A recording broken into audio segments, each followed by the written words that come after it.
इस वक्त मैं गली कासिम जान में आ चुका हूं और इसी गली में है मिर्ज़ा गालिब की हवेली। गलियों का जिक्र हुआ तो गलियों पे भी गालिब ने कुछ कहा है। हाँ, बड़ी अच्छी उन्होंने बात कही थी। और वो जब उनकी राइवलरी थी उनसे ज़ौक़ के साथ। मिर्ज़ा ज़ौक़ के साथ, उन्होंने बड़ी अच्छी बात कही थी। आजकल अगरचे दक्कन में है बड़ी कदर सुखन, कौन जाए ज़ौक़ पर दिल्ली की गलियां छोड़कर। इन्हीं गल और मीर ने भी बहुत अच्छा इन गलियों के बारे में कहा कि यानी इनकी आपस में बड़ी राइवलरी चलती थी दिल्ली की तस्वीर को लेके, पुरानी दिल्ली की गलियों को लेके। बहुत इनमें आपस में चलता रहता था, बहुत बहुत कुछ चलता रहता था। और दूसरी बात मैं ये कहना चाहूँगा, चूँकि अब हम गालिब की हवेली के करीब जाने वाले हैं, लेकिन उससे पहले दो हवेलियाँ और पड़ेंगी। एक तो गालिब की जो वालदा थीं बुनियादी बेगम, उनकी हवेली भी पड़ेगी। ये मोहल्ला आहता काले साहब है, ठीक है।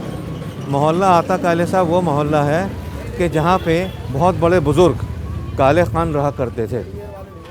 और काले ख़ान के बारे में बड़ा दिलचस्प किस्सा गालिब के ताल्लुक़ से लिखा जाता है। ख़ुद गालिब ने भी लिखा, गालिब को जब अंग्रेज़ों ने क़ैद कर लिया था तो खैर वो मुकदमा चला और जो जवाब उन्होंने वहाँ जेलर के दे के वो छूट गए।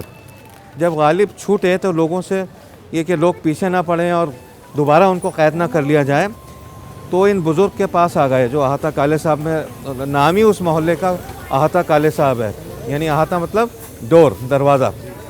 तो जब वो अंग्रेज़ों की जेल से छूटे तो उन्होंने ये कहा काले ख़ान साहब के बारे में कि मैं गोरों की जेल से छूट के कालों की जेल में आ गया। तो तभी ये मोहल्ला जो है आहता काले ख़ान साहब इसलिए ये मशहूर है। और ये जो पड़ता है ये गली कासिम जान में पड़ता है। और नवाब कासिम ख़ान बहुत यानी ये समझिए कि मशहूर नवाब थे। बड़ी उन्होंने यहाँ कंस्ट्रक्शन की, उनकी हवेली भी यहीं पे है नवाब कासिम साहब की।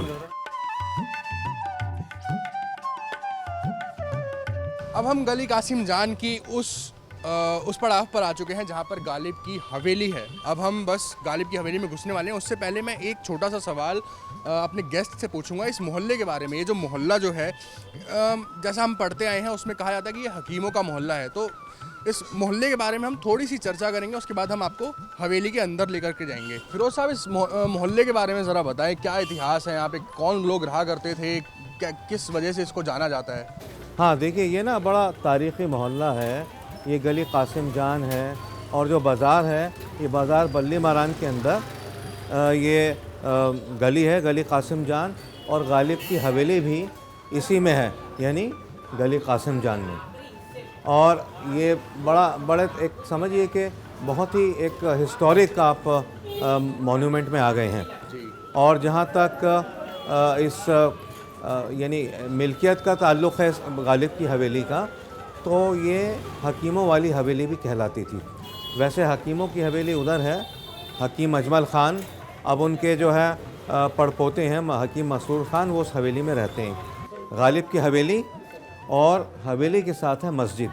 और गालिब ने मस्जिद के ताल्लुक़ से कहा था, मस्जिद के ज़ेर साया एक घर बना लिया है, ये बंदा कमीना हम साया खुदा है। तो ये जो हवेली थी ये हकीमों वाली हवेली कहलाती है। अब तो खैर ये हवेली जो है इसके कई मालिक हो गए।